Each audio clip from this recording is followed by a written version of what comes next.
Hi everybody, ನಮಸ್ತೆ. ಇವತ್ತು simple biryani ಮಾಡೋದು ಹೇಗೆ ಅಂತ ತಿಳ್ಕೊಳ್ಳೋಣ. ಬೇಕಾಗಿರ್ತಕ್ಕಂಥ ರೆಸಿಪಿ ಆಲ್ರೆಡಿ ಬರ್ದಿದ್ದೀನಿ, ಒಂದ್ಸಲ ಕ್ಲೀನಾಗಿ ನೋಡ್ಕೊಂಬಿಡಿ.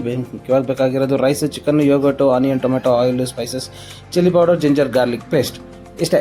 ನೀವು ಇದನ್ನೆಲ್ಲ ಇಟ್ಕೊಂಡಿದ್ರೆ ಈಸಿಯಾಗಿ ಮನೆಯಲ್ಲಿ ವಿದಿನ್ ಹಾಫ್ ಆನ್ ಅವರ್ ಆ ಸ್ಪೆಷಲ್ ಬಿರಿಯಾನಿ ಮಾಡಿ ನಿಮ್ಮ ವೈಫ್ಗೆ, ನಿಮ್ಮ ಫ್ಯಾಮಿಲಿಗೆ, ನಿಮ್ಮ ಮಕ್ಕಳಿಗೆ ಖುಷಿ ಪಡಿಸ್ಬೋದು. ಹೇಗೆ ಮಾಡೋದು ಅಂತ ನೋಡೋಣ ಬನ್ನಿ. ಮೊದಲು ಈರುಳ್ಳಿನ ಮತ್ತು ಟೊಮೆಟೊನ ಕಟ್ ಮಾಡಿ ಇಟ್ಕೊಂಬಿಡಿ. ಮತ್ತು ಏನೇನು ಸ್ಪೈಸಸ್ ಬೇಕೋ ಎಲ್ಲ ಒಂದೊಂದು ತಟ್ಟೆಗೆ ಹಾಕೊಂಡು ಇಟ್ಕೊಂಬಿಡಿ.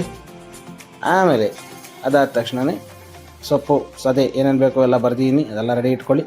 ನೆಕ್ಸ್ಟ್ ಈರುಳ್ಳಿ ಮತ್ತು ಟೊಮ್ಯಾಟೊ ಇದೆರಡನ್ನು ಕಟ್ ಮಾಡಿ ಇಟ್ಕೊಂಡಾಗ ಮೇನ್ ಬೇಕಾಗಿರೋಂಥ ಡಿಶ್ ಚಿಕನ್ ರೆಡಿ ಇಟ್ಕೊಳ್ಳಿ. Then start. ಆಯಿಲ್ ಹಾಕಿ ಫ್ರೈ ಮಾಡಿ, ಆನಿಯನ್ ಹಾಕಿದ ತಕ್ಷಣ ಬಾಡಿಸ್ಕೊಳ್ಳಿ. ಅದು ಆನಿಯನ್ ರೆಡ್ ಆಗೋವರೆಗೂ ಏನೂ ಮಾಡಬೇಡಿ, ಹಂಗೆಯೇ ಬಾಡಿಸ್ತಾ ಇರಿ, ಹೈ ಫ್ಲೇಮಲ್ಲೇ ಇರಲಿ. ಮತ್ತು ಇರ್ತಕ್ಕಂಥ ಪುದೀನ, ಕೊತ್ತಂಬರಿ ಏನಿದೆ ಅದನ್ನು ಹಾಕಿದ ತಕ್ಷಣ ನೆಕ್ಸ್ಟ್ ಇನ್ನೇನು ಮತ್ತೆ ಅದನ್ನು ಬಾಡಿಸ್ಕೊಳ್ಳಿ. ಕ್ಲೀನಾಗೆಲ್ಲ ಮಿಕ್ಸ್ ಆಗಬೇಕು. ನೆಕ್ಸ್ಟು ಇರ್ತಕ್ಕಂಥ ಮೆಣಸಿನ್ಕಾಯಿ ಹಾಕ್ಕೊಂಡು ಅದನ್ನು ಒಂದು ಸಲ ಬಾಡಿಸ್ಕೊಳ್ಳಿ. ಓಕೆ, ಬಾಡಿಸ್ಕೊಂಡಿದ್ದಾಯ್ತಾ? ನೆಕ್ಸ್ಟ್ ಚಿಲ್ಲಿ ಪೌಡರ್ ನೋಡ್ಕೊಂಡು ಹಾಕ್ಕೊಳ್ಳಿ. ನಾನು ಹಾಕ್ಕೊಳ್ಳುವಾಗ ಸ್ವಲ್ಪ ಜೋಶಲ್ಲಿ ಜಾಸ್ತಿ ಬಿದ್ದಂಗೆ ಆಯಿತು, ಬಟ್ ಆಗಿಲ್ಲ, ಕರೆಕ್ಟಾಗಿ ಕಂಟ್ರೋಲ್ ಮಾಡಿಕೊಂಡೆ. ಓಕೆ, ಅದನ್ನು ಮತ್ತೆ ಅದೇ ಥರ ಮಿಕ್ಸ್ ಮಾಡ್ಕೊಳ್ಳಿ. Very very important. ಉಪ್ಪು ಮತ್ತು ಖಾರ ಸರಿಯಾಗಿದ್ದರೆ ಏನು ಬೇಕಾದ್ರೂ ಮಾಡ್ಬೋದು. Okay, next ginger garlic paste fresh ಆಗಿ ನೀವೇ ಮಾಡ್ಕೊಳ್ಳಿ.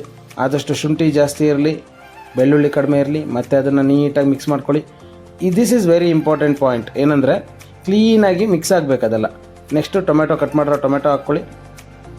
ಈಗ ನೋಡಿ, ಇದು ಹೆಂಗೆ ನೀವು ಇದನ್ನು ಕುಕ್ ಮಾಡ್ಕೋಬೇಕು ಅಂದರೆ ಆ ಸ್ಮೆಲ್ಲೆಲ್ಲ ಹೋಗೋವರೆಗೂ ಚೆನ್ನಾಗಿ ಕುಕ್ ಮಾಡ್ಕೋಬೇಕು.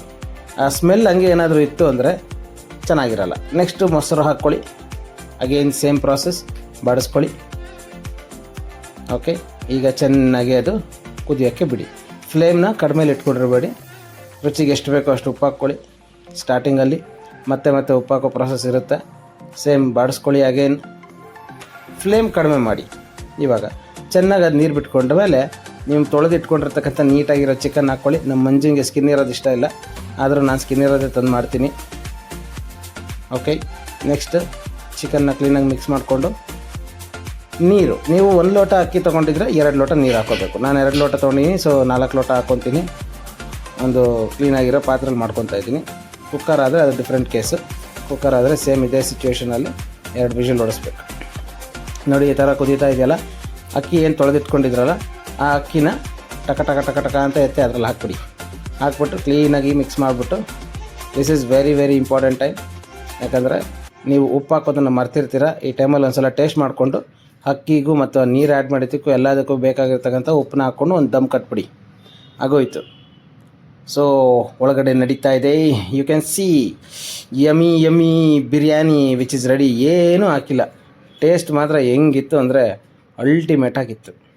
ನೋಡಿ, ಆ ಚಿಕನ್ ಎಷ್ಟು ಕ್ಲೀನಾಗಿ ಬೆಂದಿದೆ, ಟೇಸ್ಟಿಯಾಗಿದೆ, ಕ್ವಿಕ್ಕಾಗಿ ಮಾಡ್ಬೋದು. It will take half an hour to make it. It's time to serve the biryani. ನೋಡಿ, ವೆರಿ ನೈಸ್, ವೆರಿ ಟೇಸ್ಟಿಯಾಗಿತ್ತು. ನೋಡಿ, ಚಿಕನ್ ನೋಡಿ ಎಷ್ಟು ಪ್ರಾಪರಾಗಿ ಬೆಂದಿದೆ. I am sure you will love it, enjoy it. ನೀವೇನಾದರೂ ಈ ರೆಸಿಪಿ ಫಾಲೋ ಮಾಡಿ ಬಿರಿಯಾನಿ ಮಾಡಿದರೆ ತಪ್ಪದೆ ಕಮೆಂಟ್ ಮಾಡಿ ಹೇಗಿತ್ತು ಅಂತ. ಚೆನ್ನಾಗಿದ್ರು ಮಾಡಿ, ಚೆನ್ನಾಗಿಲ್ಲ ಅಂದರೂ ಮಾಡಿ. Thank you.